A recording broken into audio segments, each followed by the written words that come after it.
कोण कोणासारखा दिसतोय, काय सिद्ध केलं तुम्ही घे त्याच्यासारखा दिसतो म्हणून? यांना पोरग झाले घे म्हणजे तुमसारखं दिसतं, असं कसं काय दिसत? काय केलं मराठीच्या पोरांनी त्या उडंटीवरचं? कशामुळे विरोध करतो आरक्षणाला? काय कारण आहे? मी पण तो आता या पुढच्या आठवड्यात दिल्लीला चाललो. मीही वकिलांची बैठक घ्यायला लागलो, तिथल्या तज्ज्ञाची मोठी. बघतो ना 94चं जे आर कसं काय चॅलेंज होत नाही. तुम्ही आमच्या मागं लागता का? दिल्लीच्या सगळ्या तज्ज्ञाशी, वकिलांशी, मोठमोठ्याल्या तिथले वरिष्ठ सुप्रीम कोर्टाचे वकील आहेत, त्यांच्याशी चर्चा करायची. मुंबईतल्या सुद्धा ज्येष्ठ जेवढे नामवंत वकील आहेत त्यांच्याशी पण चर्चा करायची वरिष्ठांशी. 94चा जे आर 50%च्या वर गेल्या 2% आरक्षण चॅलेंज करायचं. तुम्ही आमचं वाटोळ करायला निघाला म्हणलं, मी बी सोडित नाही तुम्हाला. हो द्या, काय व्हायचं? सुरुवात तुम्ही केली, मी नाही केली. तुम्ही 3दा चॅलेंज केलं आमचं. एकदा नारायण राणे साहेबांनी दिलेलं 16% चॅलेंज केलं, गायकवाड कमिशननं दिलेलं 13% चॅलेंज केलं, आता 10% दिलेलं ते बी चॅलेंज केलं. आवश्यक आणि इतकं अविचारू वागायचं आणि मराठ्याच्या विरोधात काँग्रेसने जायचं, इथं बिमोड करून टाकते ना सगळा. काय गरज आहे त्यांना? त्या राहुल गांधीला सांगायची की मराठ्याच्या विरोधात बोल म्हणून, त्या नागपूरच्या वडंटीवार साहेबाला.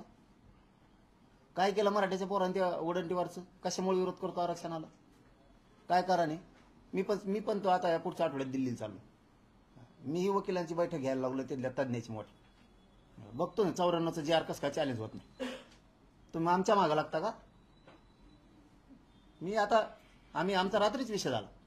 दिल्लीच्या सगळ्या तज्ज्ञाशी, वकिलांशी, मोठमोठ्याल्या तिथले वरिष्ठ सुप्रीम कोर्टाचे वकील आहेत त्यांच्याशी चर्चा करायची.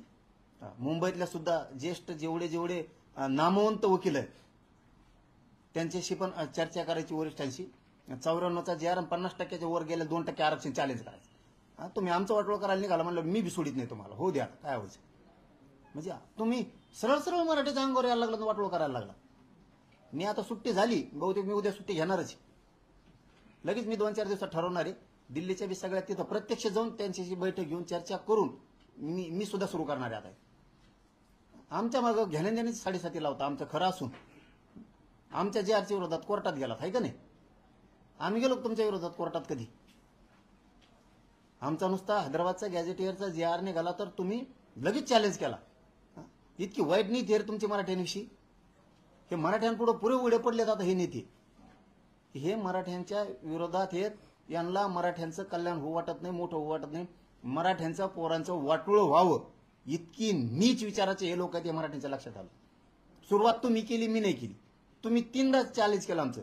एकदा नारायण राणे साहेबांनी दिलेलं 16% चॅलेंज केलं, गायकवाड कमिशननं दिलेलं 13% चॅलेंज केलं, आता 10% दिलेलं ते बी चॅलेंज केलं. आम्ही तुमचं काही चॅलेंज केलं का?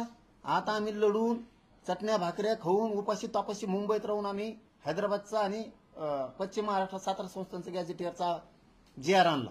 तुम्ही चॅलेंज करणार त्याला? म्हणजे तुम्ही आमच्या घरं जाळायचं ठरवलंय, उद्ध्वस्त करायचं ठरवलं आमच्या मराठ्याचे पोरं. मग आता आम्ही बी चॅलेंज करायला तिथून पुढे तुम्हाला. रस्त्यावरची लढाई सोबत आता कायदेशीर लढाई पण लढणार. आता तुम्ही आता नुसती माझ्या बघ म्हणा छगन भुजबळ, तो ह्यामुळे ओबीसीचं किती वाटलं होतं बघ म्हणा तू. कारण तू आमचं वाटलं करू नको. मग तुम्ही तुमचं आरक्षण मजात खा, आमचं आम्हाला हक्काचं मिळून द्या ना. याचे का दाखल करता? आणि काय झालं बरं का, आमची मराठी सुद्धा चुकी. जातीवाद नको, जातीवाद नको, जातीवाद नको, जातीवाद नको, आपल्यात काही नको. अरे पण नुसते आपण एकटेच म्हणतो ना, ते कुठं म्हणतेत? त्यांनी पण म्हणलं पाहिजे ना, मराठा ओबीसी आपण सामंजस्य राहिलं पाहिजे. आपण एकटेच म्हणतो. उदाहरणार्थ आपण एखाद्याला आपला पाहुणा म्हणतो. अरे नुसतं आपणच म्हणतो, ते कुठं म्हणतं आपल्याला पाहुणा आहे म्हणून? तसं आपण हमेशा सोडू द्यायचं? लागलं वाटलं व्हायला आमचं. किती हाल झाले. 10% आरक्षण, 13% आरक्षण रद्द झालं. ऍडमिशन लाखाने ऍडमिशन रद्द झाली. याचा काही विचार करायचा नाही समाजाला.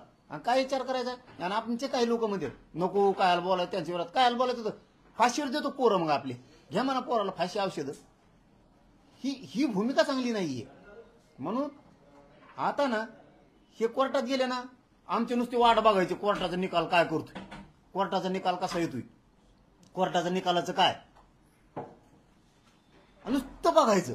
मराठ्यांचे आमचे बांधव बघायची भूमिका घ्यायची की त्यांनी चॅलेंज केलं काय करतोय कोर्ट बघू.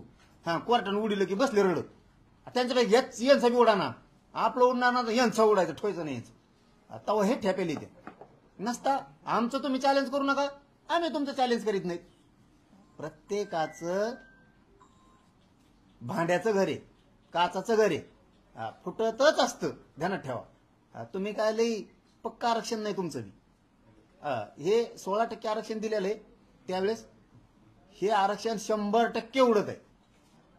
आणि त्याची तयारी आम्ही सुद्धा फुल करतो. आता लागू ती काय लागायची आम्ही तयारी केली. तुम्ही आमचा हैदराबादचा चॅलेंज केला JR, आता आम्ही तुमचा चॅलेंज करणार. तुमची तयारी आहे ना, जे होईल ती होईल, पण मराठ्याला मिळून द्यायचं नाही. तसं आता मी बी तयारी, जे होईल ते होईल, तुम्हाला मिळून द्यायचं.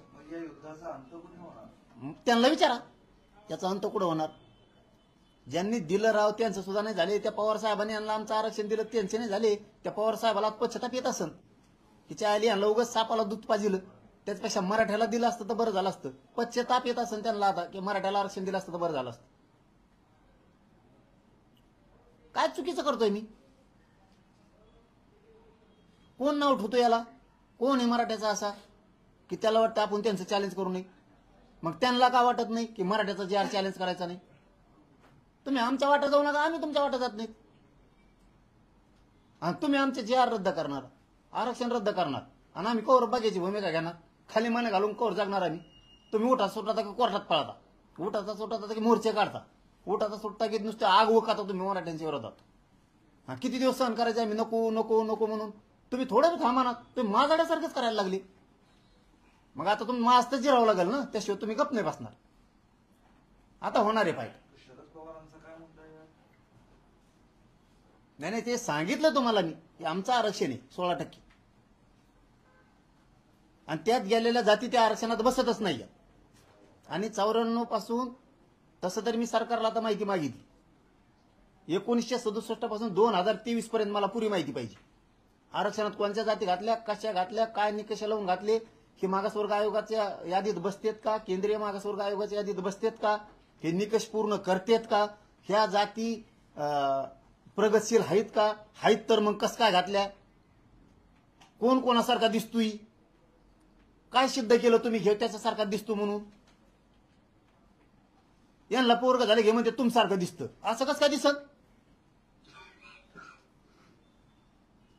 ती मला निकषच पाहिजे. आता मी खेटणारच आहे, बघू कोणाकोणात किती किती दम येते. अरे आम्ही सोडलं राहतो, मला 15-20 वर्ष सोडले, थोडे दिवस नाही सोडलं, 15-20 वर्ष आरक्षण मिळालं की तुम्ही आमचं आरक्षण घालता. आम्ही नुसते हात जोडून बघतो थोबाडाकडे तुमच्या, आणि नुसतं फेसबुक व्हॉट्सअपवर याने आमचं आरक्षण घातलं, त्या वकिलाने आमचं वाटोळं केलं, ह्या नेत्याने आमच्या विरोधात याचिका टाकली. अरे ते जाहीर सांगतो छगन भुजबळ, मी 7 याचिका टाकल्या. आणि मराठी नुसते थोबाड घेऊन बघणार का तिकडे? आता कवशिक वाटोळ होतंय, कवशिक वाटोळ होतंय, कवशिक वाटोळ होतंय. आपलं जशाला तसं उत्तर यांना द्यावं लागेल, तेव्हा ठेप्याला येणार आहे. बघायची भूमिका किती दिवस आता विनाकारण, म्हणजे आपल्या छातीवर नाचल्यासारखं नाचायला ती. बघा आम्ही तुमचं चॅलेंज केलं म्हणजे का भिडी तू का? भिडी तू? आणि आपण म्हणणार नसतं हा त्याने चॅलेंज केलं, हा चॅलेंज केलं. काही राग, काही तिड, काही हाय का नाही तुम्हाला मराठ्याला? आपल्या जातीला किती हिनवलं जातं, आपल्या जातीला किती खाली बघायची वेळ आली. मागच्या लाईनला उभा केलंय पार, आपलं हक्काचं आरक्षण असो का? आम्हाला अधिकार नाही? लोकशाहीत आरक्षण घेण्याचा हक्कानं नोंदी असून मिळवण्याचा अधिकार नाही आम्हाला? आम्ही बोलायचं नाही? कशामुळे पुढे येऊ देत नाहीत आम्हाला? या भूमिकेवरती स्पष्ट आपल्याला आता बोलावंच लागणार आहे. नुसते संबंध चांगले ठेवायचे. काय करा संबंध चांगले ठेवून त्यांनी काय आयुष्य घडणार आहे? आपलं पोट भरणार आहे का त्यांनी? काय करा त्या संबंधाचं? हे ठेवतात का चांगले? यांनी सुद्धा आपल्यासोबत संबंध चांगले ठेवले पाहिजे. आपण एकट्याने ठेवून उपयोग नाही. आपण नुसतंच म्हणायचं छगन भुजबळ चांगला, छगन भुजबळ म्हणतो का तुम्हाला चांगला? तुमच्या लेकराचं उभं वाटलं व्हावं हे काम करतो. हा आता जशाला तसं मराठ्याला कडवट कणखर वागावंच लागणार आहे.